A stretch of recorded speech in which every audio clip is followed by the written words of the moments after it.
మళ్ళీ ఇంకొక విమానానికి ఘోర ప్రమాదం. గురువారం అహ్మదాబాద్ నుండి లండన్ కు బయలుదేరిన ఎయిర్ ఇండియా AI-171 విమానం టేకాఫ్ అయిన కొద్దిసేపటికే అదుపు తప్పి మెడికల్ కాలేజీ పైన హాస్టల్ పైన కూలిపోయింది.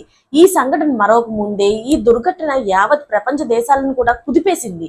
ప్రమాద సమయంలోని మొత్తం 230 మంది ప్రయాణికులు 12 మంది సిబ్బందితో సహా మొత్తం 242 మంది విమానంలో ఉండగా 241 మంది మృతి చెందినట్లు అధికారులు తెలిపారు. ఈ ఘటన జరిగిన కొన్ని గంటల వ్యవధిలోనే అగ్రరాజ్యమైన అమెరికాలోని మరో విమాన ప్రమాదం అయితే చోటు చేసుకుంది.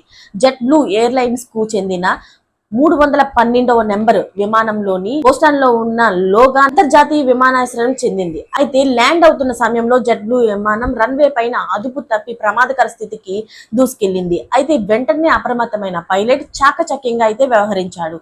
రన్వే మీద నుంచి పక్కకు జరపబోయి విమానాన్ని అదుపు చేయడంతో అమెరికాలోని ఘోర ప్రమాదం అయితే తప్పింది.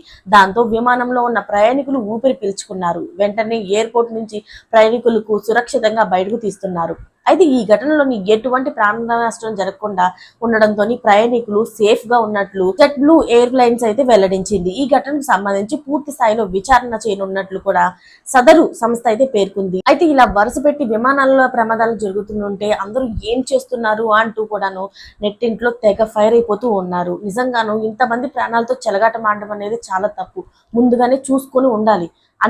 అంతా బాగున్నది, అన్ని బాగున్నాయి అనుకుంటేనే ముందు టేక్ ఆఫ్ చేయాలి. అంతేగాని ఇలాగా ఏమి సగం సగం చూసి ఇలా చేస్తే మాత్రం ఎంతో మంది ప్రాణాలు బలికొంటాయి. మరిన్ని లేటెస్ట్ అప్డేట్స్ కోసం ఛానల్ ని సబ్స్క్రైబ్ చేసుకోండి. Thanks for watching friends.